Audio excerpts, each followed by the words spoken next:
A premier private yacht marina is designed to be the ultimate haven of luxury, coastal elegance, and elite leisure, a pristine boardwalk where global travelers, boat owners, and distinguished patrons gather to enjoy oceanfront dining and tranquil waters. But for one long-serving harbor master, professional courtesy was never extended to everyone who walked along the pier. It was strictly reserved for those who arrived looking wealthy on the outside. A young woman wearing a simple dark navy blue utility jacket, casual work trousers, and practical leather deck shoes stepped onto the boardwalk of the city's most exclusive private marina. She had spent her morning inspecting commercial shipping engines down at the shipyards and walked toward the VIP pier to meet a naval architect. The marina manager glanced at her practical clothing, let out a cold, mocking laugh, and informed her that the VIP boardwalk was strictly restricted to verified vessel owners. He then pointed toward a noisy public fishing pier a mile down the coastline, suggesting she would find a more fitting view over there.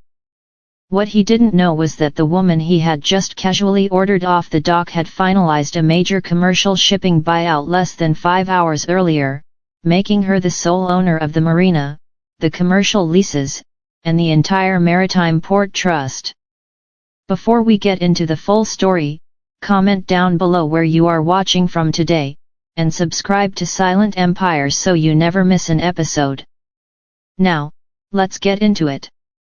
The Ocean View Marina had served as the region's top luxury port for over 25 years. Housing dozens of multi-million-dollar yachts, private catamarans, and fine waterfront dining establishments, it was famous for its gated docks and high-security access control. For the past 10 years, dock operations were managed by a man named Victor Sterling. Victor operated the marina like his personal feudal estate. He was infamous among dock workers for enforcing harsh visual standards, believing that keeping ordinary people off the boardwalk was essential to preserving the port's multi-million-dollar reputation. To Victor, respect was simple. If a patron arrived wearing linen suits, designer sunglasses, and gold timepieces, they were personally escorted to the VIP dock lounge. But if someone walked up wearing practical work jackets, Victor viewed them as a threat to the marina's aesthetic, someone to be cleared away immediately.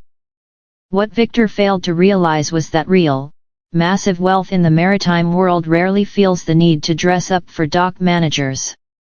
And nobody demonstrated that quiet truth better than Clara Vance.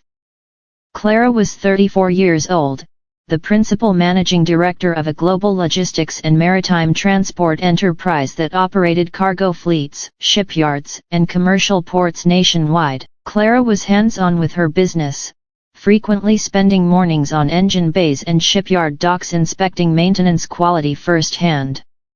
Despite overseeing a shipping portfolio valued in the hundreds of millions, Clara lived with understated humility.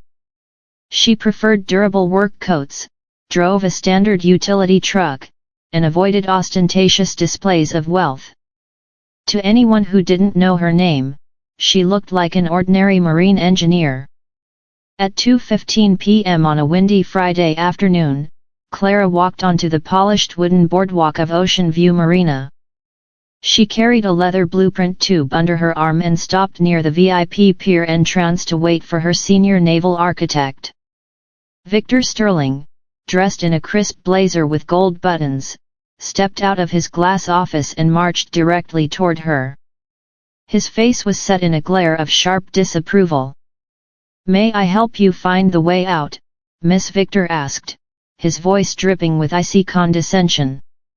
"The public beach access path is half a mile back down the road." Clara turned around, her expression calm and composed. "Good afternoon. I'm waiting for Marcus Brody from Brody Naval Designs. We have a meeting scheduled on Pier A." Victor laughed out loud, a cold, sarcastic sound that caught the attention of several yacht owners stepping off their vessels.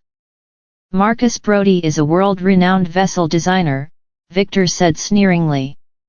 "He does not hold business meetings on our VIP pier with people who look like deckhands. I assure you, Mr. Brody is meeting me here," Clara replied evenly. "If you check the VIP visitor log under Vance Maritime, you'll see our appointment." Victor's fake smile vanished completely. "Let's be clear, miss. Our dock fees cost more per day than your coat is worth. We do not permit visitors in work jackets to hang around our private slips. It ruins the atmosphere for our high-paying berth holders." He pointed toward the public fishing pier in the distance. "If you want to look at the water, go stand at the public pier with the line fishermen. Clear off this boardwalk before I have security escort you off the premises for trespassing." Clara didn't move. Her eyes held Victor's gaze with unwavering calm.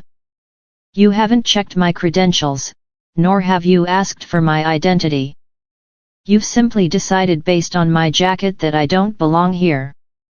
"I judge by presentation," Victor declared proudly. "And your presentation is entirely out of place." Before Victor could call his security team, the marina's main gates opened wide. The Port Authority President, Arthur Pendleton, hurried down the boardwalk accompanied by two corporate attorneys carrying thick leather folders. Arthur was scanning the docks in a frantic rush until he spotted Clara standing quietly by the pier gate in her navy jacket. Arthur wiped his forehead and rushed forward, bowing respectfully as he approached. "Miss Vance!" Arthur exclaimed, his voice trembling with relief. "My deepest apologies for our delay." Traffic near the commercial harbor was packed, and the port registry took longer than expected to process the final title transfers. "I hope Victor has been giving you an exceptional tour of the facilities." Victor stood frozen, his eyes wide in absolute horror. "Arthur!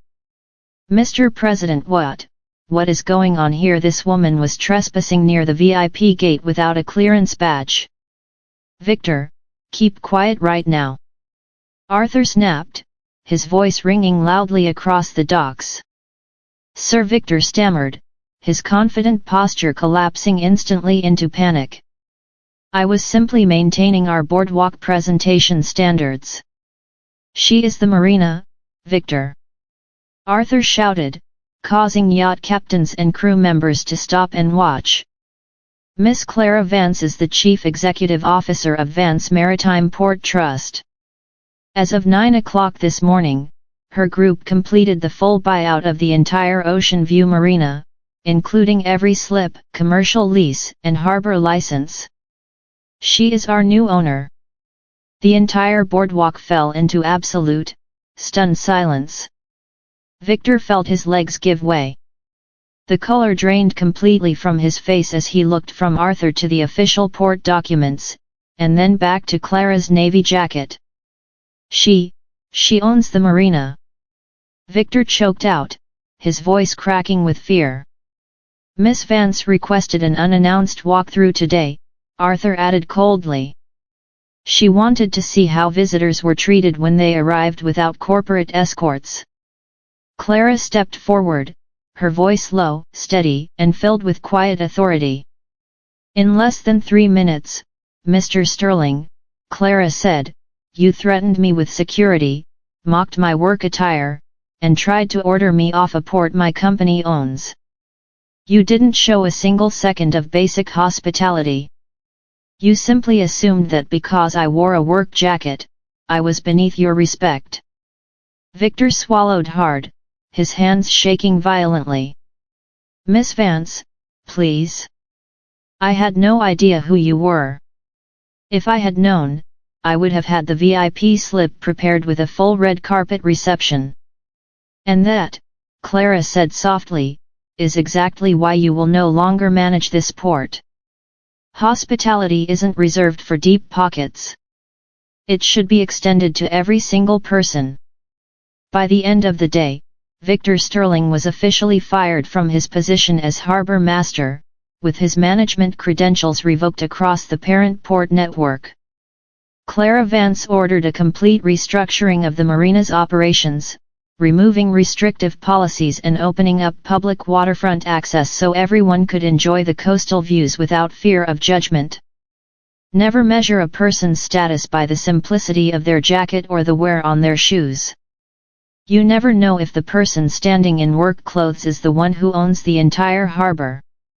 If you enjoyed this story, hit the like button and subscribe to Silent Empire for more stories of quiet strength, sudden turns, and ultimate accountability.